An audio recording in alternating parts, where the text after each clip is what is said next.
Olá, aqui é o Dr. Lucas Lisboa Rodrigues, do LLR Advocacia.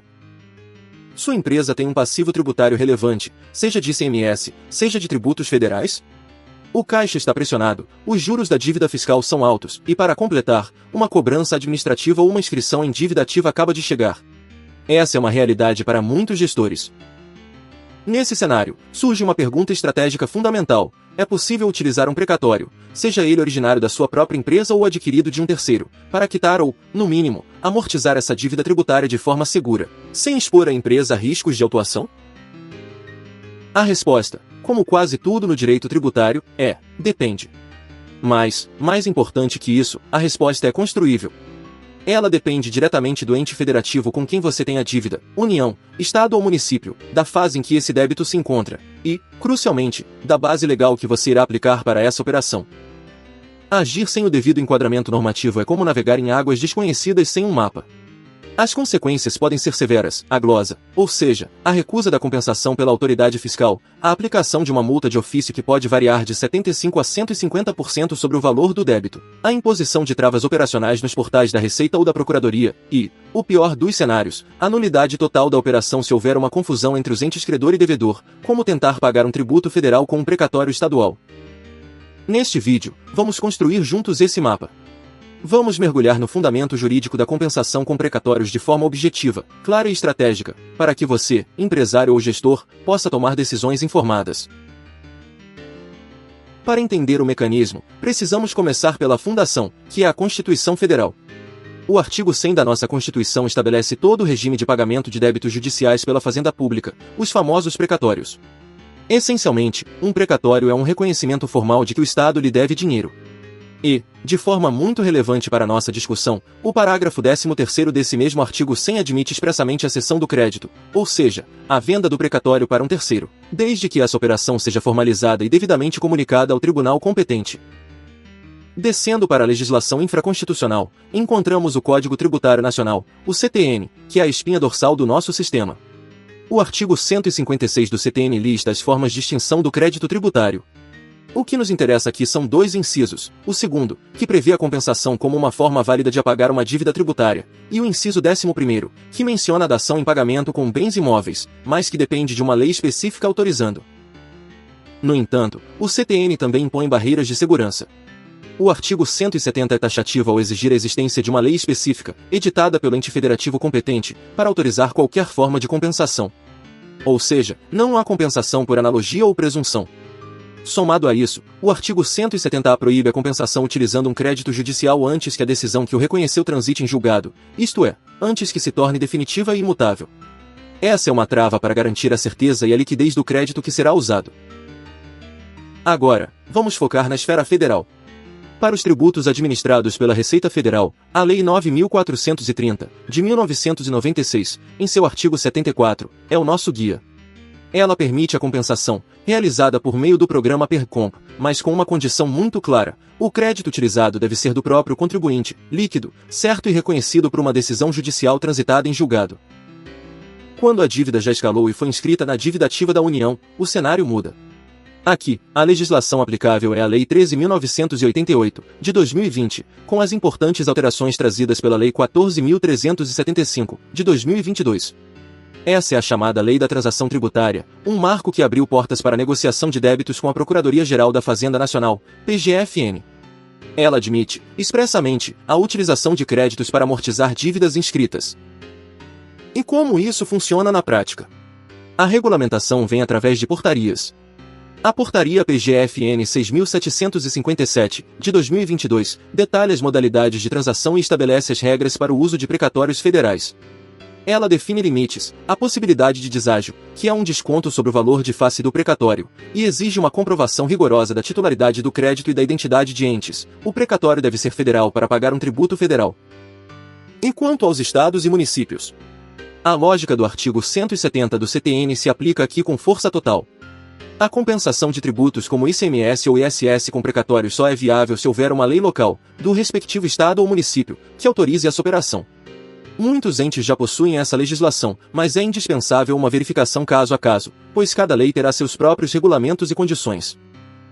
A jurisprudência, ou seja, as decisões reiteradas dos nossos tribunais superiores, solidifica esse entendimento. A súmula 461 do Superior Tribunal de Justiça, por exemplo, é clara ao consolidar que o contribuinte que tem um pagamento indevido de tributo reconhecido judicialmente pode optar entre receber via precatório ou realizar a compensação. Além disso, tanto o STF quanto o STJ já validaram a compensação com precatórios, desde que cumpridos os requisitos, existência de lei específica do ente um crédito líquido, certo e exigível, sempre em observância às regras do artigo 100 da Constituição. Com essa base legal sólida, podemos agora traçar as estratégias. Em termos práticos, existem 3 caminhos, ou trilhas, seguras para a utilização de precatórios na gestão de passivos fiscais. Cada uma possui seu próprio rito, suas próprias exigências e seus próprios benefícios. Entender qual trilha se aplica ao seu caso é o primeiro passo para o sucesso da operação. A primeira e talvez mais robusta das trilhas é para empresas com débitos já inscritos na dívida ativa da União. Se a sua dívida está sob a gestão da PGFN, o caminho correto não é a compensação simples, mas sim a transação tributária. A transação pode ocorrer por adesão a um edital público ou por meio de uma proposta individual, dependendo do valor e do perfil da dívida. Dentro dessa negociação, a lei permite expressamente que você utilize um precatório federal, seu ou de terceiro, para amortizar o saldo devedor, incluindo o principal, multas e juros. Mas aqui, os detalhes são cruciais. Primeiro, garanta a mesmidade do ente. O crédito e o débito devem ser ambos federais. Segundo, a titularidade do precatório deve ser irrefutável. Se for um precatório adquirido, a cessão de crédito precisa ser formalizada por escritura pública e devidamente comunicada ao tribunal, conforme exige o parágrafo 13º do artigo 100 da Constituição. Terceiro, esteja atento às condições do edital ou do termo de transação, que definirão os limites percentuais de uso do precatório, eventuais deságios aplicados e toda a documentação comprobatória exigida pela PGFN. Agora, se o seu débito é corrente, ou seja, ainda está no âmbito da Receita Federal e não foi inscrito em dívida ativa, a trilha é completamente diferente. Aqui, a ferramenta é a compensação administrativa, fundamentada no artigo 74 da Lei 9.430, e operacionalizada via PERCOM. Aqui reside um ponto de confusão comum que precisa ser esclarecido. Você não compensa um precatório de terceiro via PERCOM. O que a lei permite é que a sua empresa utilize um crédito tributário próprio, reconhecido por uma sentença judicial transitada em julgado, para quitar seus débitos correntes. Pense assim, a sua empresa ganhou uma ação contra a União, discutindo, por exemplo, a cobrança indevida de PIS/COFINS. O direito a esse crédito, uma vez tornado definitivo pela Justiça, pode ser usado para pagar outros tributos federais. O precatório, nesse contexto, é apenas a consequência do não pagamento desse direito no tempo certo. O fundamento da compensação é o crédito judicial em si, não o título precatório adquirido no mercado.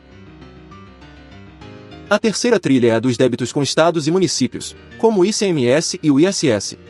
A viabilidade desta operação depende inteiramente da existência de uma lei local que autorize a compensação de tributos do ente com precatórios emitidos por ele mesmo. Se essa lei existir, o próximo passo é estudá-la a fundo. Geralmente, essas leis criam programas específicos com janelas de adesão, ou seja, prazos determinados para que os contribuintes possam realizar a operação. Elas também estabelecem limites de valor, ordens de prioridade, por exemplo, precatórios de natureza alimentar podem ter preferência, e um checklist rigoroso de certidões e documentos. É fundamental verificar se o programa local aceita precatórios adquiridos por cessão e quais são as formalidades exigidas para comprovar a transferência de titularidade. Independentemente da trilha escolhida, há um procedimento que é absolutamente inegociável, a due diligence do precatório. Pense nisso como a auditoria completa de um ativo que você está prestes a adquirir ou utilizar. Essa análise deve confirmar, no mínimo, o trânsito em julgado do processo que deu origem ao crédito, a inexistência de penhoras, cessões anteriores ou quaisquer outras restrições sobre o crédito, a natureza do crédito, comum ou alimentar, a posição exata do precatório na fila de pagamento do tribunal e, claro, a identidade precisa do ente devedor. No caso de uma cessão de crédito, a formalização por escritura pública e a notificação ao tribunal e ao ente devedor são passos que garantem a segurança jurídica da operação.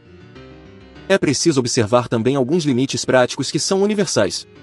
A regra de ouro é que o crédito e o débito devem pertencer ao mesmo ente federativo, não se paga tributo municipal com precatório estadual. Além disso, a compensação, em regra, deve ser usada para quitar débitos próprios do contribuinte, a não ser que a legislação específica permita o uso para débitos de terceiros, como em casos de substituição tributária. E, reiterando, sempre deve haver uma norma expressa, seja uma lei, seja uma portaria regulamentadora, que autorize a operação. Do ponto de vista financeiro, o benefício de uma operação bem estruturada pode ser imenso. Muitas empresas adquirem precatórios no mercado com um deságio significativo para amortizar uma dívida que está sendo corrigida por juros elevados, como a Selic. O resultado é uma redução expressiva no custo total do passivo e uma melhora imediata no fluxo de caixa. Contudo, os riscos de uma execução inadequada são igualmente altos. A glosa por uso de base legal incorreta é a ocorrência mais comum. Isso é mitigado pelo correto enquadramento do seu caso em uma das 3 trilhas que descrevemos. Questionamentos sobre a validade da cessão do crédito são evitados com uma documentação impecável, incluindo a escritura pública e a notificação ao tribunal. O inadimplemento das condições de uma transação, por sua vez, pode levar à sua rescisão. Isso é mitigado com um planejamento financeiro realista, controles internos e um acompanhamento jurídico constante. É fundamental lembrar que a multa de ofício por uma compensação não homologada, embora o STF tenha considerado inconstitucional a multa isolada de 50% pela mera não homologação, ainda pode ser aplicada em casos de má-fé. Nos termos do artigo 44 da Lei 9.430, ela pode chegar a 75%, podendo ser majorada para 150% em hipóteses de dolo, fraude ou simulação. Resumindo as recomendações práticas para uma operação segura e eficaz. Primeiro, faça um diagnóstico preciso do seu passivo tributário, separando-o por ente, união, estado, município, e por fase, corrente ou dívida ativa. Isso definirá qual trilha é aplicável. Segundo, execute uma due diligência exaustiva do precatório e do contrato de cessão antes de fechar qualquer negócio. E terceiro, documente cada passo da operação, seguindo rigorosamente o rito normativo estabelecido pela PGFN, pela Receita Federal ou pela legislação local. Se houvesse uma única mensagem central para este vídeo, seria esta: a utilização de precatórios é uma ferramenta estratégica poderosa, mas não admite atalhos. Enquadre seu caso em uma das 3 trilhas legais, com prova robusta de titularidade e respeito absoluto à mesmidade do ente. Fazer isso reduz drasticamente o risco de glosa e potencializa o ganho financeiro da operação. Em suma, sim, é possível utilizar precatórios na gestão de passivos tributários. A estratégia correta depende da sua situação. Para a dívida ativa federal, o caminho é a transação na PGFN. Para débitos correntes federais, a via é o PERCOMP, utilizando o crédito judicial próprio. Para débitos estaduais ou municipais, a condição é a existência de uma lei específica. Em todos os casos, a documentação impecável e a observância da regra de que crédito e débito devem ser do mesmo ente são indispensáveis. É essencial ressaltar que este conteúdo tem um propósito estritamente informativo e educacional. Ele não substitui e nem deve ser interpretado como uma consulta jurídica individualizada. Cada caso empresarial possui suas particularidades e exige uma análise técnica aprofundada, à luz dos documentos específicos e das normas vigentes. Agora, eu gostaria de abrir o debate. Deixe nos comentários suas dúvidas gerais sobre a compensação com precatórios ou sugestões de temas que você gostaria de ver aprofundados aqui no canal. Nosso objetivo é fomentar uma discussão de alto nível, educativa e responsável sobre a gestão tributária estratégica. Se este conteúdo trouxe clareza e agregou valor à sua visão de negócio, considere se inscrever no canal para continuar recebendo análises jurídicas com foco em resultado. Para uma análise específica da situação da sua empresa, as informações de contato do nosso escritório estão na descrição do vídeo. Eu sou o Dr. Lucas Lisboa Rodrigues, do LLR Advocacia. Agradeço imensamente sua audiência e até o nosso próximo encontro.